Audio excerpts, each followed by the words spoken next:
ভালো অগ্রগতি করতে পারবো। জি, অনেক ধন্যবাদ। আবার আসবো আপনার কাছে ডক্টর তুহিন মালিক। গত 6 মাস যদি সরকারের দেখেন, সরকার তার রাজনৈতিক বিবেচনায় যতটুকু সাধারণ মানুষ মনে করেছিল যে সরকার এ ধরনের একটা নির্বাচন দিয়ে বেশি দিন টিকতে পারবে না, কিন্তু সবাইকে তাক লাগিয়ে সরকার টিকে গেল। শুধু তাই না, আপনার মনে আছে যে আমি 1-1.5 বছর আগে একটা সংবিধান যখন সংশোধন হলো, পঞ্চদশ সংশোধনী, তখন জাতীয় দৈনিকে আমি আর্টিকেল লিখেছিলাম, ওটা টক শোতে বলেছিলাম যে সরকার যেভাবে পঞ্চদশ সংশোধনী করেছে তাদের 2021 পর্যন্ত কি কি পদ্ধতিতে প্রধানমন্ত্রী, বর্তমান প্রধানমন্ত্রী সেই সময়ের শেখ হাসিনা কিভাবে 21 সাল পর্যন্ত থাকতে পারবেন।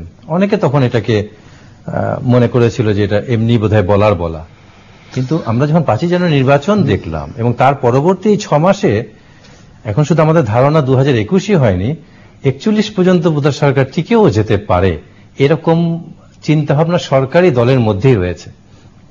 কারণ সরকার বড় বড় দুর্যোগ শুরু থেকেই গত 5 বছরে যেভাবে ট্যাকেল তারা দিয়েছে, এবারও দেখেন দেশের সবচেয়ে বড় প্রশ্ন যে একটা রাষ্ট্র ছোট হোক কিংবা বড় হোক, রাষ্ট্র দুর্বল হোক শক্তিশালী হোক, সেটা 3 ফিটের রাষ্ট্র হোক 3 লক্ষ ফিটের রাষ্ট্র হোক, তার অতটুক জায়গা সে তার মায়ের মতো তার কাছে প্রিয়, জীবন দিয়ে দিবে সেই নাগরিকরা, দেশের জায়গা দিবে না, 1 ইঞ্চি জায়গাও দেব না, এই প্রতিশ্রুতি কিন্তু প্রত্যেকটা দেশের নাগরিকের।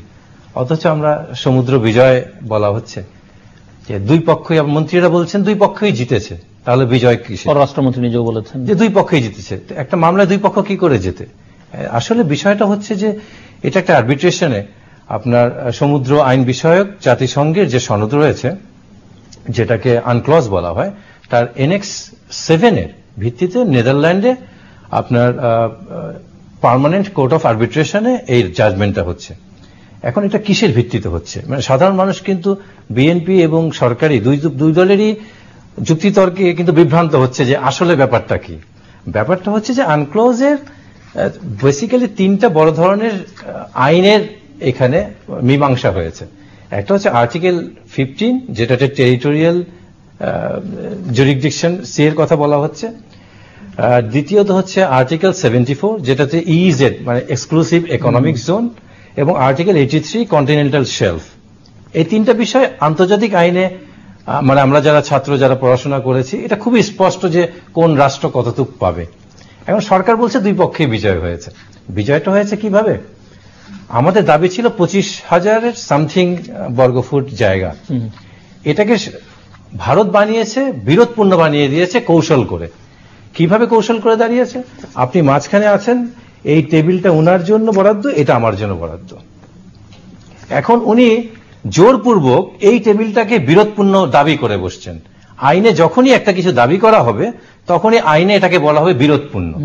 তাহলে যখন উনি আমার সিটটাকে, টেবিলটাকে দাবি করলেন, তখন আইনের ভাষায় এটা বিরোধপূর্ণ। তাহলে কোথায় যাবে? এটা বলা আছে পার্মানেন্ট কোর্ট অফ আরবিট্রেশনে এটা চলে গেল, বাংলাদেশে গেল 2009। এখন সেখানে কি হয়েছে? সেখানে হয়েছে 2টা ব্যর্থতা। আমি ব্যর্থতা পরে আসছি, সরকারের সফলতাও আছে এক্ষেত্রে, যতটুকু তাদের প্রশংসা অবশ্যই আমি করব। জনৈক ধরেন, জনৈক মদন এখানে এসে বলছে যে না, এই 25 ফিট জায়গা আমার। তো আমি বলছি এটা তো জিল্লু ভাই আমাকে দিয়েছে, এই জায়গাটা আমার, আমি এখানে ব্যবহার করব। এখন আরবিট্রেশন বলছে যে ঠিক আছে, তাহলে এই 25 ফিট থেকে 19 ফিট তুমি রেখে দাও আর 6 ফিট মদনকে দিয়ে দাও।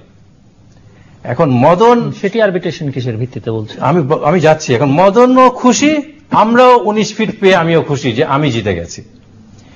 2টা বড় ধরনের নীতির ভিত্তিতে মামলাটা হয়েছে। একটা হচ্ছে যে ইকুইটির ভিত্তিতে, ন্যায্যতার ভিত্তিতে, আরেকটা হচ্ছে ইকুইটি ডিস্টেন্স, যে সম পরিমাণ জায়গার ভিত্তিতে। কিভাবে হয় টেরিটোরিয়াল জুরিসডিকশন, কি করে নির্ভর হয়, আবার টেরিটোরিয়াল সিটা, ইকোনমিক জোন এক্সক্লুসিভ কি করে পায়। একটা রাষ্ট্রের ভূখণ্ডের একদম কেন্দ্রে যদি আপনি একটা বিন্দু আঁকেন এবং সেখান থেকে 180 কৌণিক রেখায় যদি আপনি এই সমুদ্রে চলে যান, এটা ইন্টারন্যাশনাল লতে প্রত্যেকটা রাষ্ট্রই পেয়ে থাকে।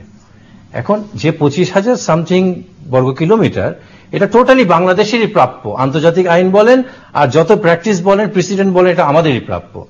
ভারত যেহেতু কৌশল খাটিয়ে চাপার জোরে, শক্তির জোরে, প্রভুত্বের জোরে এটাকে তারা বিরোধপূর্ণ বানিয়েছে। এবং দুঃখজনক হচ্ছে যে দুটা বড় ধরনের ব্যর্থতা এই মামলায় আমাদের। একটা হচ্ছে 5 জন বিচারক এখানে আছেন। ভারত পিসিএ রুল অনুযায়ী একজন তার বিচারক দিতে পারেন, উনি একজনকে দিয়েছেন। আমরাও পিসিএ রুল অনুযায়ী একজন বিচারক দিতে পারি, আমরা দেইনি। আমরা ঘানা থেকে একজনকে এনে দিয়েছি।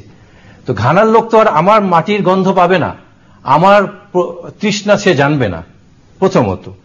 দ্বিতীয়ত যেটা হচ্ছে যে আমরা কেন হারলাম, এই জাজমেন্টে আপনি একটু খেয়াল করে দেখবেন, জাজমেন্টে বলা হচ্ছে যে দক্ষিণ তালপট্টিটা আমরা হারিয়েছি কারণ এটা আমরা ম্যাপে দেখাতে পারিনি। এটা তো খুব একটা বড় এলিগেশন যে একটা মামলা আমরা করেছি, ম্যাপে দেখাতে পারলাম না কেন, ম্যাপে নাই কেন। তারা বলছে আমরা স্যাটেলাইটে গেছি, হেলিকপ্টারে গেছি, গিয়ে খুঁজে পাইনি। ব্যর্থতাটা কার? সর্বপ্রথম 2001 সনে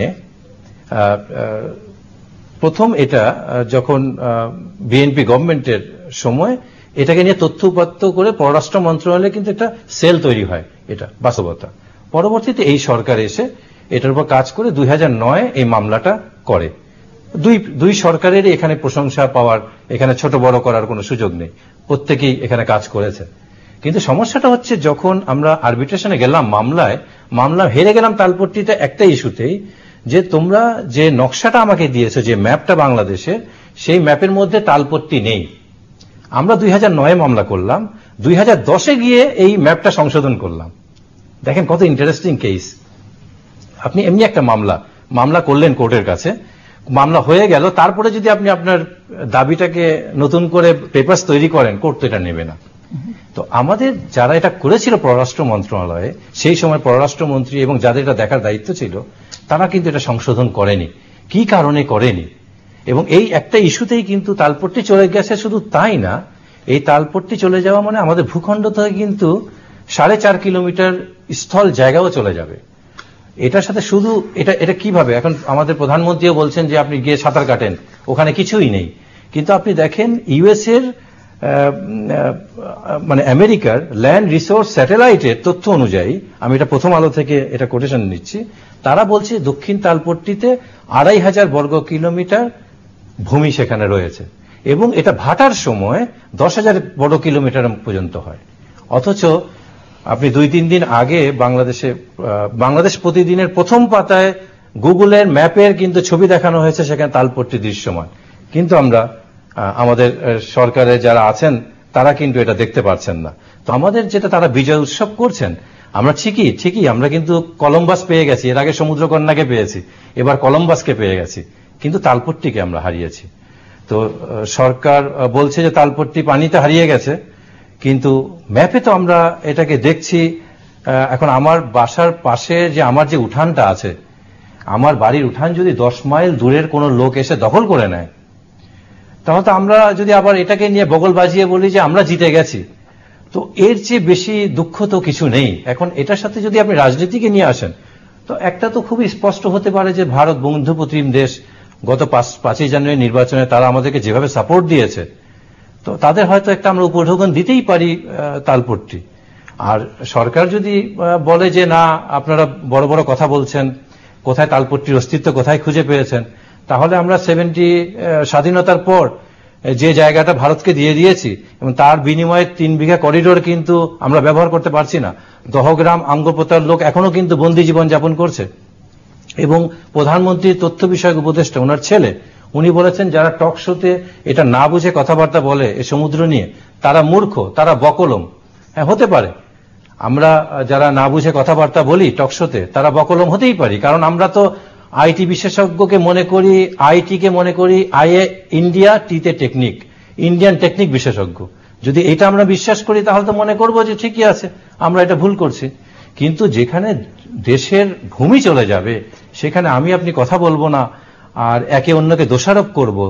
এই দোষারোপ করতে করতে একসময় তো প্রধানমন্ত্রী বলেছেন যে তালপট্টিতে অস্তিত্বই নাই, একসময় তো পুরো দেখা যাবে যে দেশেরই কোনো অস্তিত্ব নাই, এটা আমাদের পলিটিশিয়ান বলা শুরু করবে। তো আমার জন্য, নাগরিকের জন্য তার মা যতটুকু প্রিয়, তার ভাষা যতটুকু প্রিয়, তার পতাকা যতটুকু প্রিয়, মানচিত্র যতটুকু প্রিয়, আমার 1 ইঞ্চি জায়গাও ততটুকু প্রিয়। মোহাম্মদ ইসরাফিল আলম। কথা